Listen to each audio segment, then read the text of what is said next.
नमस्कार, मैं पत्रकार हनुमान पुनिया और एक बार फिर आपका स्वागत है अपनी न्यूज के इवनिंग बुलेटिन में। और चर्चा करेंगे बड़ी खबरों की, हरियाणा की। और सबसे पहले हम बात कर लेते हैं, हरियाणा के अंदर नई सरकार का गठन हो चुका है। 13 मंत्री और मुख्यमंत्री ने शपथ ले ली है 2 दिन पहले। अब उनको डिपार्टमेंट अलॉट करने की बात आ रही है कि कौन सा विभाग कौन से मंत्री को दिया जाएगा। उसको लेकर जो चर्चा का बाजार गर्म है। और उसके अंदर मुख्य जिनको कौन सा डिपार्टमेंट मिल सकता है, उसमें सीएम नायब सैनी के पास गृह मंत्रालय, वित्त और नगर एवं ग्राम आयोजना विभाग इनके पास रहेगा, ऐसे चर्चा है। जो भी हम बता रहे हैं वो सारे एक चर्चा का विषय बना हुआ है कि ये इनको डिपार्टमेंट मिल सकता है। हालांकि आधिकारिक ये पोस्ट नहीं है।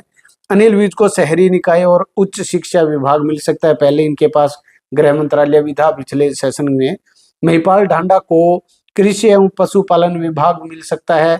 विपुल गोयल को उद्योग मंत्रालय, श्रुति चौधरी को आबकारी एवं कराधान विभाग, डॉक्टर अरविंद शर्मा को स्वास्थ्य एवं चिकित्सा विभाग, श्याम सिंह राणा को सहकारिता विभाग, गौरव गौतम को शिक्षा मंत्रालय, राव नरवीर को पीडब्ल्यूडी विभाग, कृष्ण पंवार को बिजली एवं जेल विभाग, रणवीर गंगवा को पंचायत विभाग, राजेश नागर को खाद्य एवं आपूर्ति विभाग, आरती राव को महिला एवं बाल विकास विभाग, ये इनको डिपार्टमेंट मिल सकते हैं, ऐसी संभावना बनी हुई है। वहीं दूसरी बड़ी खबर है कि हरियाणा में मंत्रियों को स्टाफ अलॉट कर दिए गए हैं। 11 कैबिनेट और 2 राज्य मंत्री को कुल 52 कर्मचारी मिले हैं।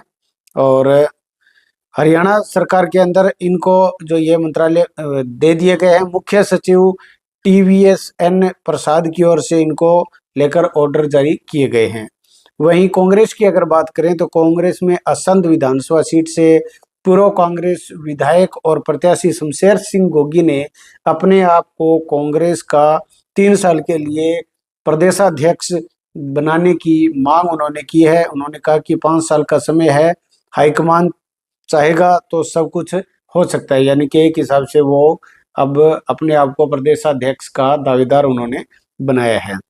वहीं एक दुखद खबर है पंचकुला से। वहां पर एक स्कूल बस खाई में गिर गई और 14 बच्चे घायल हो गए। ड्राइवर के पैर में फ्रैक्चर आया है। पंजाब से मोरनी हिल्स घूमने जा रहे थे और ये जो एक हादसा हुआ है। सभी जो घायलों को मोरनी के प्राथमिक स्वास्थ्य केंद्र में भर्ती करवाया गया। गंभीर रूप से घायल बच्चों को पंचकुला के सेक्टर 6 के अस्पताल में भी रेफर किया गया है। बस ड्राइवर विनोद छाबड़ा के दोनों पैरों में फ्रैक्चर आए हैं। चंडीगढ़ PGI उनको रेफर किया गया है। अभी यह स्पष्ट नहीं हो पाया है कि हादसा किस कारण हुआ है। पुलिस इस मामले की जांच में जुटी हुई है।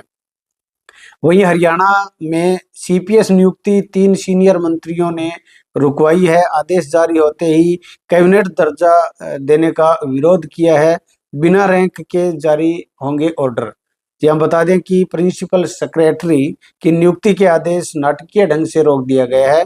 प्रदेश के मुख्य सचिव TVSN प्रसाद ने शुक्रवार रात करीब 8 बजे रिटायर्ड IAS राजेश खुल्लर को मुख्यमंत्री का मुख्य प्रधान सचिव बनाने के आदेश दिए गए थे।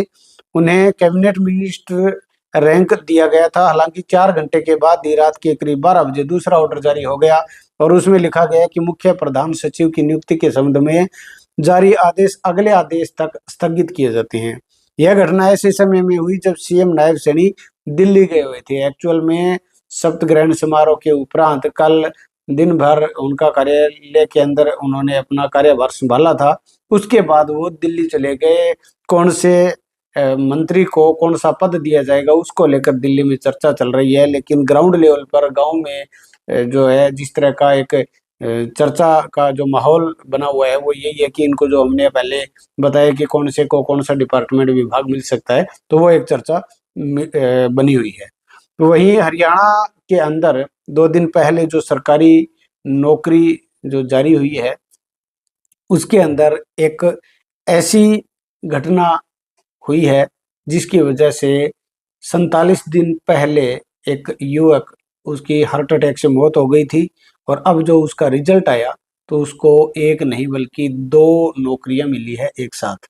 और जैसे ही इसका रिजल्ट उनके परिजनों को और उसके जो मोबाइल पर आया तो उसके परिजनों की आंखें नम हो गई।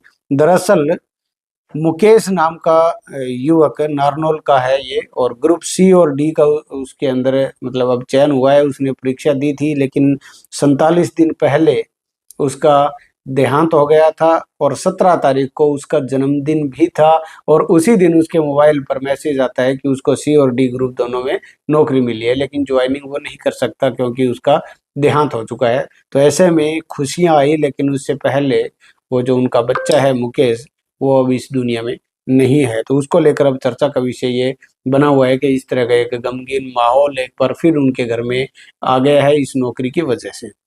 अब बड़ी जानकारी, बड़ी खबरें की अगर हम बात करें तो सिरसा के अंदर कल एक नशा तस्कर को पकड़ा गया है। राजस्थान सीमा पर सिरसा पुलिस ने एक युवक को 1 किलो और 100 ग्राम अफीम सहित गिरफ्तार किया है। जमाल चौकी पुलिस ने एनडीपीएस एक्ट के तहत केस दर्ज करके आगे कार्रवाई शुरू कर दी है। मिली जानकारी के अनुसार जमाल चौकी पुलिस पिछले दिन, कल की बात है, राजस्थान के नॉर्थ क्षेत्र के अंदर गश्त कर रही थी, क्षेत्र के बॉर्डर पर, और इसी दौरान एक युवक आता हुआ पुलिस को दिखाई दिया और शक के आधार पर उसको हिरासत में लिया और उससे 1 किलो और 10 ग्राम अफीम बरामद की गई है। तो ये सिरसा का बड़ी जो घटना इसको हम कह सकते हैं कि वो सिरसा के अंदर ये एक बड़ा इस तरह का वो एक नशा तस्कर पकड़ा गया है। वहीं जो मंत्रालय का गठन हुआ उसके अंदर सिरसा, रोहतक और झज्जर से कोई भी मंत्री नहीं बना है। और अधिकतर समय के अंदर हरियाणा के गठन के उपरांत की अगर हम बात करें तो अधिकतर समय में ऐसा रहा है कि कोई ना कोई मंत्री, जैसे कि अगर सिरसा की बात करें तो लगभग हर सरकार के अंदर मंत्री उनके बने हैं, लेकिन अब की बार नहीं है, क्योंकि यहाँ पर इन जो जगह है वहाँ पर रोहतक, झज्जर और सिरसा के अंदर 13 सीटें बीजेपी हार गई है। वहाँ पर कोई भी मंत्री नहीं बनाए गए हैं। तो ये बड़ी खबरें जो है वो हमने आप तक पहुंचाई है। और इसके अलावा एक और बड़ी खबर भी है कि 4 साल पहले एक नाबालिग लड़की को अगवा करके दुष्कर्म करने के मामले में सिरसा पुलिस सिरसा की फास्ट ट्रैक कोर्ट ने दोषी करार देते हुए युवक को उम्र कैद की सजा सुनाई है। मामले के अनुसार 2020 में 12 साल की लड़की के पिता ने हुड्डा चौकी में लड़की लापता होने की सूचना दी थी। नीरज के खिलाफ लड़की को अगवा करने की शिकायत दर्ज करवाई थी। एक नीरज नाम का लड़का था। लड़की को पुलिस ने ऑटो मार्केट से बरामद कर लिया। पीड़िता ने बयान दिया कि उसके साथ नीरज ने गलत काम भी किया था। पुलिस ने कोर्ट के आदेश पर इस मामले में पॉक्सो एक्ट के तहत कार्रवाई की। आरोपी नीरज को गिरफ्तार किया गया। फास्ट ट्रैक कोर्ट के अंदर केस चला और अब नीरज को उम्र कैद की सजा सुनाई गई है और 1 लाख रुपए का जुर्माने भी उस पर लगाया गया है। तो ये बड़ी खबर जो है वो सिरसा की मैं बता रहा हूँ। इसके अलावा घर में खड़ी कार का फास्ट टैग से टोल कट गया, इस तरह का भी एक मामला आया है। और बप्पा गांव के अंदर एक घर में खड़ी कार का फास्ट टैग से जो है उसका टोल कट गया और कार के मालिक को बड़ी हैरानी हुई। पवन कुमार मालिक है और उसने बताया कि 1 सप्ताह में वो गांव से ही बाहर नहीं गया। वहीं मैसेज आया कि 14 अक्टूबर की रात्रि 9:27 पर काला टिब्बा टोल प्लाजा निर्धारित उसमें दिखाया गया कि वहां से कार जो है वो क्रॉस हुई है और उसका टोल काट दिया गया। और इस मामले के अंदर टोल फ्री नंबर है 1033, उस पर संपर्क किया गया, लेकिन उसका संपर्क नहीं हुआ। पवन कुमार ने कहा कि उसके साथ ये चीटिंग हुई है। तो ये बड़ी खबर जो है वो शीर्षक की हम बता रहे हैं। वही एक दुखद खबर भी है, कल का घटनाक्रम है। गांव करमगढ़ के पास कंबाइन ने एक बाइक को टक्कर मार दी और इसे बाइक सड़क पर पलट गया और कंबाइन का टायर बाइक के नीचे गिरे युवक पर चढ़ गया और उसकी मौत हो गई।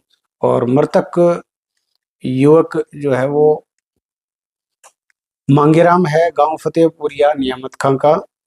और यह मांगेराम आयुष विभाग सरकारी अस्पताल सिरसा में योगाचार्य के पद पर नौकरी करता था।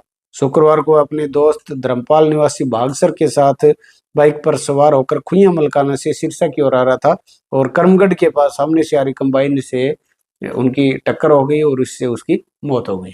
तो ये बड़ी खबरें हमने आपको सिरसा की हरियाणा की बताई। आपको हमारा ये एपिसोड इवनिंग बुलेटिन किस तरह का लग रहा है कमेंट करके जरूर बताइए। आपका बहुत बहुत धन्यवाद।